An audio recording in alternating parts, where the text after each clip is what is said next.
On টিভির পক্ষ থেকে এই মুহূর্তে রয়েছে নেহরুনগর কলোনির শ্রীরামপুর ভাতৃসংঘের মাঠে।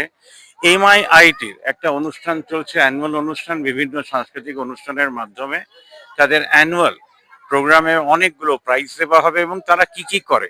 একটা তো সাইবার ক্রাইমে আমি দেখলামই, তারপরে যারা যা যা পড়ায় সেগুলো আপনাদের সামনে ছবির মাধ্যমে তুলে ধরছে।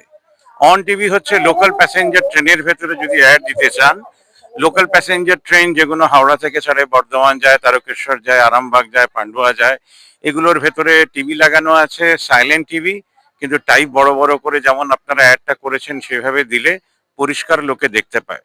12 লাখ যাত্রীদের কাছে তো আমরা পৌঁছতাম, এবার ট্রেন আরো বাড়ছে, তার মানে আরো বেশি প্যাসেঞ্জারদের কাছে আপনারা পৌঁছতে পারবেন। 24 ঘন্টা অ্যাক্টিভেট থাকার জন্য আমাদের এই প্রচারটি। এবং মাথায় রাখবেন, আমাদের প্ল্যাটফর্মে স্কিপ করা যায় না, পজ করা যায় না, চেঞ্জ করা যায় না, স্টপ করা যায় না। অন টিভি চেষ্টা করছে কর্পোরেট ওয়ার্ল্ডের যে খবরগুলো আপনাদের সামনে তুলে ধরতে। ভারতবর্ষ সরকারের হাত ধরে আর বেসরকারিদের হাত ধরে বিশালভাবে দৌড়চ্ছে এবং পৃথিবী জুড়ে আমাদের স্টুডেন্টরা পড়াশোনা করছেন। এটাই আমাদের সবচেয়ে বড় জয়। শব্দটির সাথে আমরা সবাই পরিচিত। এটি এমন একটি ইলিগাল কাজ যা মানুষের ব্যক্তিগত তথ্য ও নেটওয়ার্ক ব্যবস্থাকে অপব্যবহার করে। এর ফলে মানুষ নানা সমস্যার সম্মুখীন হয়, এমনকি মানুষের জীবনও নিঃস্ব হয়ে যায়। বিশেষ করে টিনেজারদের জীবনে এর প্রভাব প্রকট দেখা দেয়, কেননা তারা নানা রকম কাজকর্মে যুক্ত হয় যেখানে তাদের তেমন কোনো ধারণা থাকে না। তাছাড়া সাইবার ক্রাইম নানা প্রকারে আমাদের সামনে এসে দাঁড়ায়। 1. ব্যক্তির বিরুদ্ধে সাইবার ক্রাইম। 2.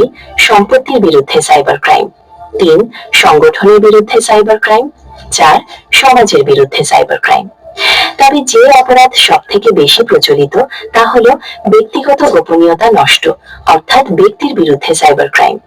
এক্ষেত্রে হ্যাকিং এর মাধ্যমে ব্যক্তিগত ছবি ও তথ্য চুরি হলে টিনেজাররা ব্ল্যাকমেইলিং এর শিকার হয়, যা তাদের সামাজিক সম্মান নষ্ট করে। 2. আর্থিক ক্ষতি বা সম্পত্তির বিরুদ্ধে সাইবার ক্রাইমের ক্ষেত্রে আমরা দেখতে পাই গেম বা লোভনীয় লিঙ্কে ক্লিক করে অনেক সময় তারা নিজের বা পরিবারের অজান্তেই বড় অঙ্কের টাকা হারিয়ে ফেলে। 3.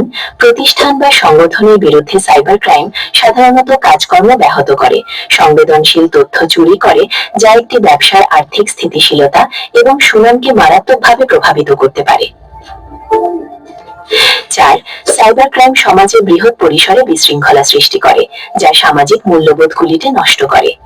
তাছাড়া ডিজিটাল অ্যারেস্ট শব্দটিও আজকাল দেখা যায়, যা নানা রকম ভাবে মানুষকে হেনস্থা করে। সুতরাং আমাদের নিরাপত্তার জন্য কিছু সাধারণ কিন্তু কার্যকর নিয়মগুলি মেনে চলা উচিত। 1. ডিজিটাল ফুটপ্রিন্ট সম্পর্কে সচেতনতা।